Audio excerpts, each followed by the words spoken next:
Alors bonjour, je vais vous parler d'agrosystème. Alors pourquoi parler d'agrosystème? Mais parce qu'il y a un enjeu, c'est que la population mondiale sera de 9 milliards d'habitants à l'horizon de 2050. Et dans certains pays, il est déjà bien difficile de se nourrir. Et donc sur les 7 milliards d'habitants que compte à peu près aujourd'hui la planète, eh bien il y a à peu près 950 millions d'individus qui sont sous-alimentés. Alors l'enjeu est le suivant, c'est comment nourrir les 9 milliards d'êtres humains en conciliant à la fois production alimentaire massive et respect de l'environnement pour les générations futures. Alors l'une des solutions, c'est bien entendu l'agriculture durable. Alors avant de parler d'écosystème, il faut rappeler ce que c'est qu'un écosystème.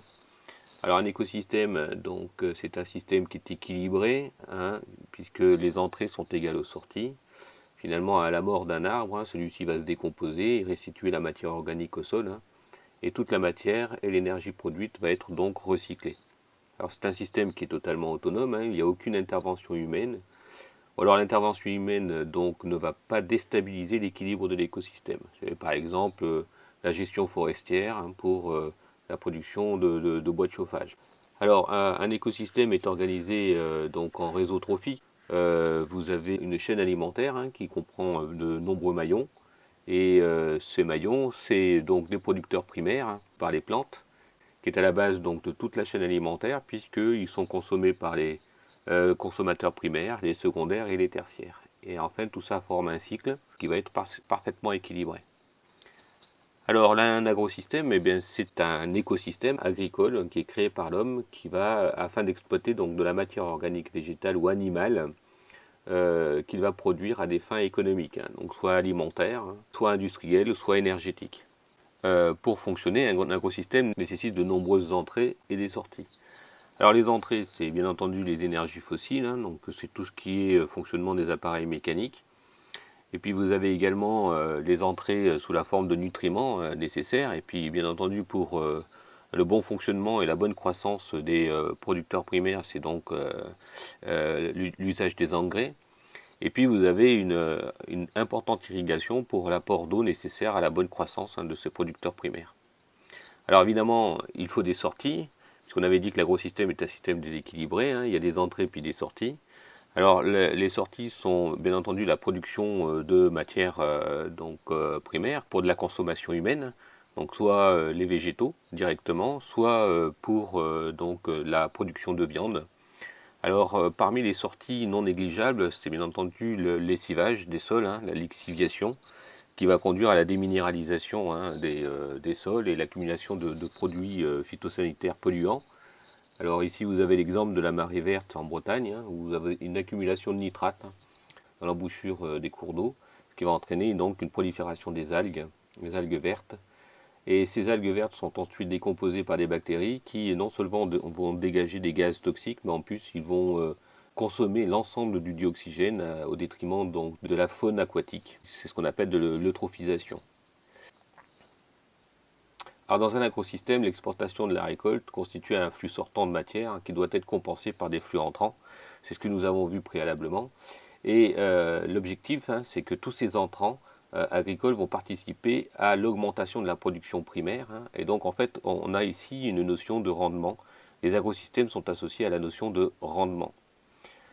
Par ailleurs, il existe trois types de consommateurs, hein, normalement dans une chaîne alimentaire, hein, je vous rappelle, hein. Vous avez les consommateurs primaires, vous avez les consommateurs secondaires et les consommateurs tertiaires. Donc, je vous rappelle, hein, les consommateurs primaires, ce sont donc les herbivores, hein. Et puis vous avez les consommateurs tertiaires, donc qui sont des carnivores et qui en fait sont les consommateurs qui vont se nourrir des consommateurs secondaires. Donc, enfin, nous sommes par exemple, l'homme est un consommateur tertiaire.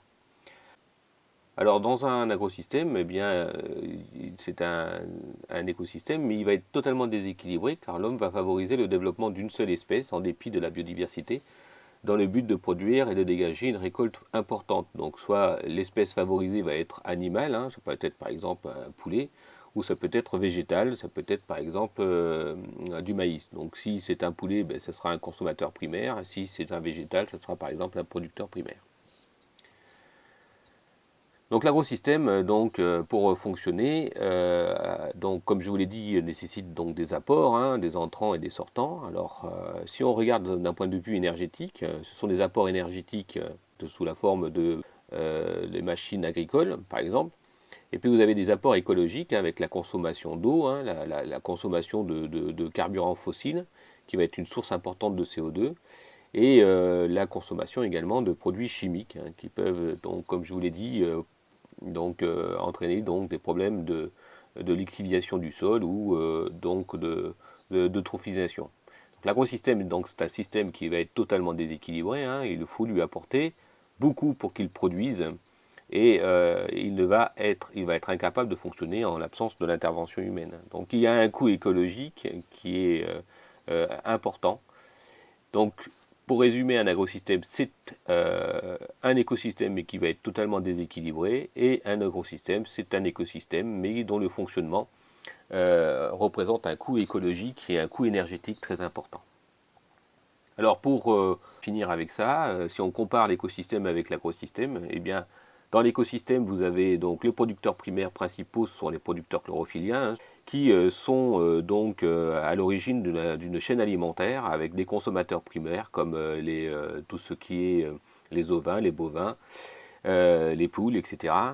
Et puis vous avez les consommateurs tertiaires comme nous par exemple. Voilà, donc c'est un système, vous voyez bien, qui est fermé, donc à comparer à un agrosystème qui présente des entrées et présente des sorties, et vous voyez bien que soit le producteur primaire est favorisé, il n'y aura même pas de consommateur primaire, hein, soit vous avez le producteur primaire pour favoriser le consommateur primaire, par exemple les vaches, les poules, les moutons, etc.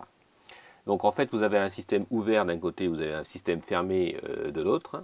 Ensuite, vous avez un système qui est totalement déséquilibré. Dans le cas de l'agrosystème, il faut absolument l'intervention de l'homme pour pouvoir fonctionner, alors que dans un écosystème, c'est un système qui est totalement équilibré, qui fonctionne en autonomie.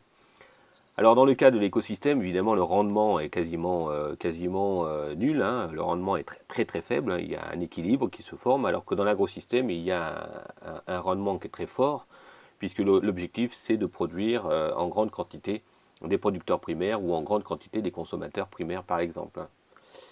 Alors ensuite, pour terminer, eh bien, dans un écosystème, vous avez une variété, de faune et de flore très importante, alors que dans l'agrosystème, eh bien, on n'a que les consommateurs primaires.